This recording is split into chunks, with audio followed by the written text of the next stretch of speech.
तुला शिकवीन चांगलाच धडा या मालिकेच्या आजच्या भागात आपण पाहणार आहोत. दुर्गी अधिपतीच्या खोलीकडे जाण्यासाठी निघालेली असते, मात्र चारोहा सर तिला बघतात आणि तिला थांबवतात. ते दुर्गीवर ओरडतच तिला विचारतात की इतक्या रात्री कुठे चालली आहेस तू, की झोपेत घरभर फिरते. आणि त्यावर दुर्गी घाबरून म्हणते की नाही, मी ते अधिपतींची चौकशी करण्यासाठी चालले होते. त्यावर चारोहा सर विचारतात कशासाठी, कोणी सांगितलं तुला.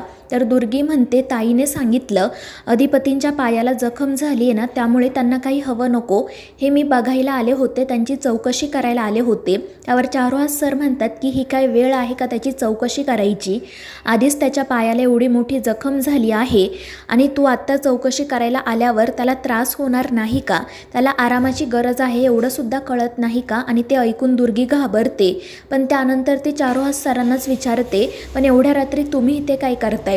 तर चारोहा सर म्हणतात की मी या घराचा मालक आहे, मी कधीही कुठेही जाऊ शकतो, तू मला विचारायचं नाही मी इथे काय करतोय ते. आणि त्यामुळे दुर्गी खाली मान घालून गप्प बसते. तर चारोहा सर म्हणत असतात की अधिपतीला डॉक्टरांनी औषधं दिली आहेत, त्यात झोपेची गोळीसुद्धा आहे, मग तो गोळी घेऊन झोपला असेल ना, तू काय आता तिथे जाऊन त्याला झोपेतून उठवून विचारणार आहेस का की तुम्हाला झोप लागली की नाही.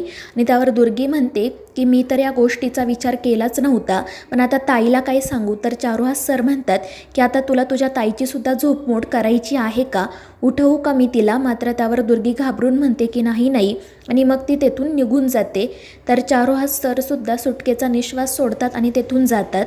त्यानंतर दुसऱ्या दिवशी सकाळी आजी भुवनेश्वरीसाठी चहा घेऊन येते.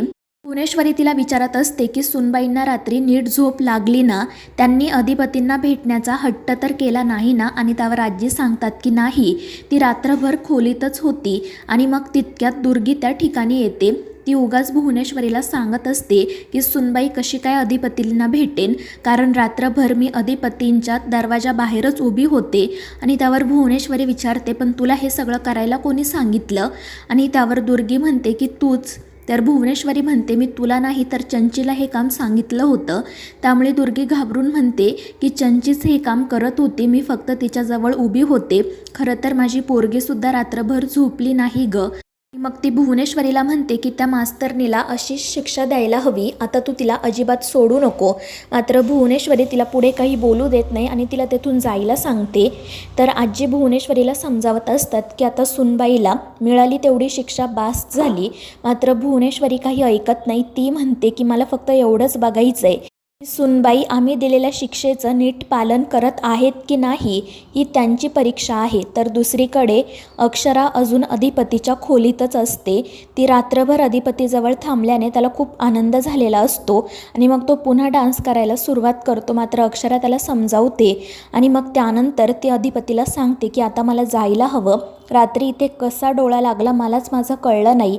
आणि मग ती दरवाजाजवळ जाते, मात्र कडीपर्यंत तिचा हात पोहोचत नाही, त्यामुळे ती पुन्हा माघारी येते. तर अधिपती तिच्याकडे बघत हसत असतो आणि मग ती अधिपतीला म्हणते की तुम्ही प्लीज कडी उघडा आणि बघा बाहेर कोणी नाही आहे ना.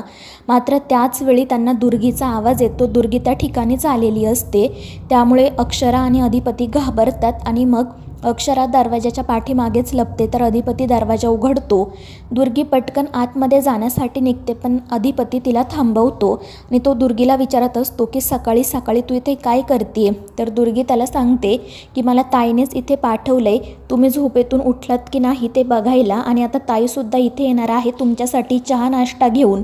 आणि ते ऐकून अधिपती आणि अक्षरा अजूनच घाबरतात आणि मग अधिपती दुर्गीला तेथून घालवण्याचा प्रयत्न करतो. मात्र ती काही त्याचं ऐकत नाही आणि सरळ त्याच्या खोलीत जाते. त्यामुळे अक्षरा अजूनच घाबरते. तर तिला अक्षरा दिसू नये म्हणून अधिपती खूप प्रयत्न करत असतो आणि मग त्यानंतर तो खोलीत बेडूक आला आहे असं म्हणत दुर्गीला घाबरवतो आणि मग तिला सांगतो की आमच्या तर पायाला दुखापत झाली, आम्हाला त्या बेडकाला बाहेर काढता येणार नाही, तू त्याला बाहेर काढ. आणि मग तो तिला याच कामात गुंतवतो आणि मग तेवढ्यात अक्षरा तेथून निघून जाते. आणि मग अधिपती दुर्गीला म्हणतो की बेडूकसुद्धा आता गेला आहे, तू सुद्धा जा. आणि तो दुर्गीला तेथून बाहेर काढतो आणि मग हसतच मनाशी म्हणतो की हे सगळं भारी आहे, आमच्या लव्ह स्टोरीमध्ये हेच मिसिंग होतं, पण आता हे सुद्धा पूर्ण झालं. आणि मग तो पुन्हा नाचायला सुरुवात करतो. तर दुसरीकडे अक्षरा हॉलमध्ये आलेली असते आणि त्याचवेळी भुवनेश्वरी त्या ठिकाणी येते आणि तिला असं अचानक समोर बघून अक्षरा घाबरते. तर भुवनेश्वरी तिला विचारत असते की सुनबाई तुम्ही इथे काय करताय, अधिपतींना भेटण्यासाठी तर गेला नव्हता ना. त्यावर अक्षरा म्हणते की नाही मॅडम, मी आजींना शोधते आणि मग तितक्यात आजी त्या ठिकाणी येत म्हणतात की हो सुनबाई, मी बागेत फुलं आणण्यासाठी गेले होते, हे बघ तुझ्यासाठी सुद्धा फुलं आणली आहेत. आणि मग त्या दोघीजणी लगेच देवपूजेसाठी जातात. तर दुसरीकडे ओंकारने अधिपतीला कॉल केलेला असतो. तो अधिपतीच्या पायाची चौकशी करतो आणि मग तो ठीक आहे असं कळल्यावर तो अधिपतीला सांगतो की काही डॉक्युमेंट्सवर तुझ्या सह्या हव्या होत्या, जर तुला फॅक्टरीत येणं शक्य झालं तर नक्की ये. आणि त्यावर अधिपती म्हणतो की हो, तू काळजी करू नको.